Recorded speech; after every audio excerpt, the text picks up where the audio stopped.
Louisville's #1 for hip hop is B96.5 DJ Q to take over. And, you know, it's not always that my celebrity friends step into the building, come to the 502 and stand up and talk about getting justice. And y'all know 502, what's been going on around the city. We've been trying to get this justice for Breonna Taylor. But aside from that, you know, we're very honored and proud to have Mr.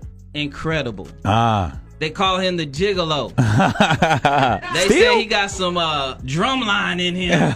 You know what I'm saying? That's hilarious. You know, this man right here is definitely Mr. Wild and Out, definitely an entrepreneur, and definitely to be admired and honored for standing up for what he believes in. I'm talking about the one and only Mr. Nick Cannon. What's up? I was trying to figure out who you was talking about with all these accolades, but I appreciate you, man. I mean, as you know, man, I don't consider myself a celebrity. I'm a member of the family, so we rock it, man. I thank you guys for supporting me, showing love, and then, you know, in a time like this, all I can do is pay it forward and really jump out here for the community and, you know, tap in with the city of Louisville in a real way, because I know it's been some tough times, and really, you know, have an opportunity to spend time with, you know, Breonna Taylor's family, and, you know, the movement in which we doing out here.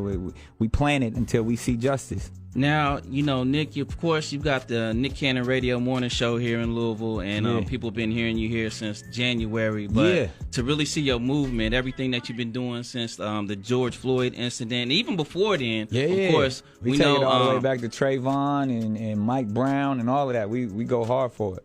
I want to shout out to you for Cannon's class, just for having teachable moments, being out there for people to, you know, to listen and learn. Yeah. And one thing that you talk about is it's not cancel culture, it's counsel culture. Yeah, so man. Talk about that for just a minute. Real talk, man, because we talk about our ancestors and our teachers and our scholars. Specifically, one comes to mind, the historian Dr. John Henry Clark. And he said sometimes we could talk about the right things in the wrong way. And this was a brother back in the day. He was the one. He's the dude that gave Malcolm X the game. A lot of people don't know that. Like in Harlem, he would be like, "Yo, these are the facts." He was a true historian, a well-studied brother, and he would go up against anybody, and he wasn't afraid to talk about our history, wasn't afraid to talk about other people's history, and wasn't afraid to speak his mind. But sometimes, you know, we can ring these alarms, and then people, because the alarm's ringing so loud, they don't really get the message to know that something on fire. You know what I'm saying? So. And in a way, as people who crack this mic open, and people like me and you in the media, we got a responsibility, because people listen to what we say. And if you know you don't have any hate or malice in your heart, and your intentions are proper, but a lot of times, you know, we speaking from a place of pain. We speaking from a place of hurt. So sometimes our words hurt. Sometimes our words affect people. And we need to be held accountable for all of that. But to say all of that, a lot of times, man, we can't really, ain't enough of us in this to just start throwing people away. And last time I checked, you know, a lot of people in this country, in this world, they like to play God, but God is the only one that has that official judgment.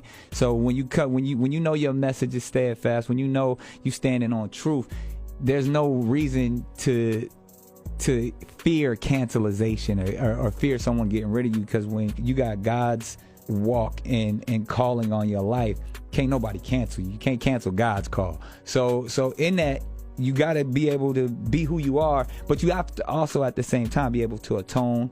You got to be able to be sincere. You got to be humble, and you got to share that compassion that we know that we have innately within us. And so, you know, there's a lot of people that got mad at me, and a lot of people that get mad at a lot of people. Man, cancel culture is getting rid of so many people, and it's because so many people are in pain, and they don't know how to handle it except for just to do away with it. And, you know, they say a lot of people could be trash without being disposable.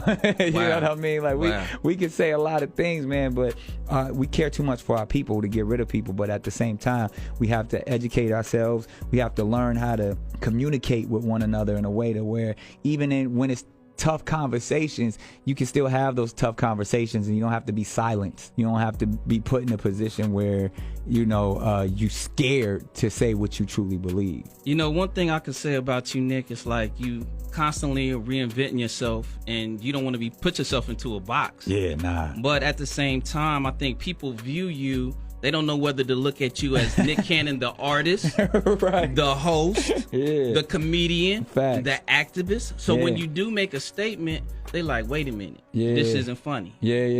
Or wait a minute, like, I don't know if he should be speaking on that. Yeah. So, I mean, do you blame yourself, or do you just feel like, because I understand the fact that most people don't see you in that light as a comedian, even though you're funny every day when I listen to the radio show and even on television. Yeah. But I don't know if people see you as the funny guy when it comes to getting across those serious messages. Nah, we do mornings every morning, and that's when, in the morning time, you want to be funny. It's like, I'm a dad, man, at the end of the day. Right. I know when I wake my kids up, we going to have fun. I'm going to joke with you. I'm going to play with you. You're going to make some breakfast, get your cereal right, get your day started right. But if you mess up, and you're gonna deal with the other side of dad. I'm gonna reprimand you. I'm gonna discipline you. I'm gonna make sure I'm gonna be stern when I need to be stern. And in that sense, to where I ain't talking about WAP with my 9-year-old daughter. You know what I'm saying? But I'm gonna be sharing her mathematics and all the languages she speaks. But when I'm with my boys and the kids is what the kids supposed to be, I'm gonna talk about all that. So I think it's just like any other individual from our community, man. We complex, right. And I feel I've learned from our ancestors and our elders that are still around. I was taught the game by Dick Gregory. You know what I mean? One of the most powerful civil rights activists that we know. God rest his soul.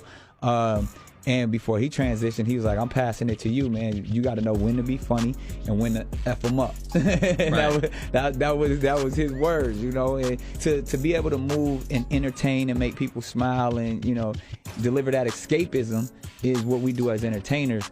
But and that's why I never even like to call myself an activist. I'm a member of the community. If something going wrong in my neighborhood, whether whatever neighborhood it is, the neighborhood my mama stay in, the neighborhood my grandmama stay in, there's some noise going on outside. I'm walking outside like, what the hell going on? Right. Like, and then we gonna get to it, and then we gonna go back to in the house and we gonna entertain, we gonna eat, we gonna feel good. So it's just, I'm a member of the community who cares, man. At the end of the day. Louisville's B96.5 is DJ Q. Stick around, we got more with Nick Cannon right here on your number one for hip hop, B96.5.